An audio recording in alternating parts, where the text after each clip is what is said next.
In a sleepy corner of the world, nestled between emerald hills and winding country roads, lived a postman named Thomas Evans.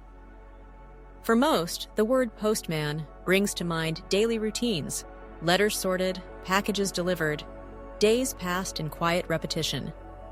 But Thomas was not an ordinary postman. Every morning, long before the sun crested the horizon, he would lace up his boots, bracing himself for the journey ahead. Rain or shine, he set out with not only sacks of mail slung over his shoulder, but with an unwavering determination in his eyes and purpose heavier than any parcel. Thomas's route took him through the heart of Wilton Valley, a place adorned by wildflowers and the gentle laughter of children playing in the fields. But hidden beneath the valley's tranquil beauty lurked a growing threat. Years ago, as industries settled along the banks of Willow Creek, the water that had once been crystal clear began to dull. Stories of mystery illnesses began to circulate, first whispered in the local pub, then passed along at kitchen tables. Yet little was done, and most residents depended solely on that creek for water.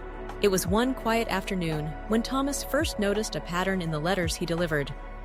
So many addressed to the local doctor, so many more to county officials, all bearing accounts of sickness, fever, headaches, the kind of malaise that clings tight and refuses to let go.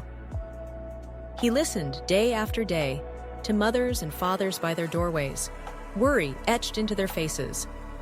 It gnawed at him that nothing seemed to change. Thomas realized someone had to act. He was the only one who traveled to every home, who knew each family by name, and who had earned their trust. Instead of taking pride in the efficiency of his deliveries, he decided to use his daily rounds for something more. He educated himself late into the night, reading up on waterborne diseases and public health practices. At sunrise, he began carrying with him not only letters and news, but also information, pamphlets on boiling water, simple hygiene practices, and recognizing the warning signs of contamination. He shared what he learned, patiently explaining the risks and remedies in the simplest words he could muster.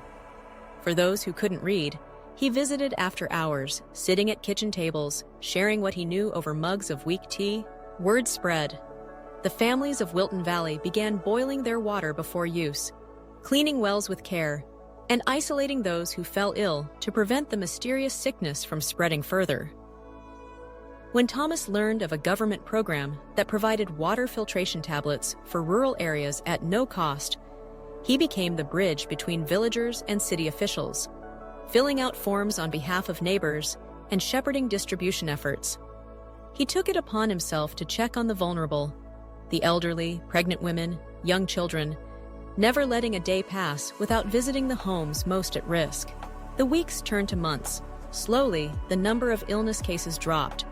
The doctor, once overwhelmed, now had time to breathe and offer thanks to the man whose dogged persistence had saved them all. When the local paper eventually learned of Thomas's efforts, their headline read simply, "The postman who saved 1,500 lives." Yet Thomas never sought recognition. He believed he had simply done what anyone should when given the chance to help. As the valley returned to health, its people would always remember the quiet hero who, with nothing more than a satchel and a steadfast heart, delivered hope and life, one doorstep at a time.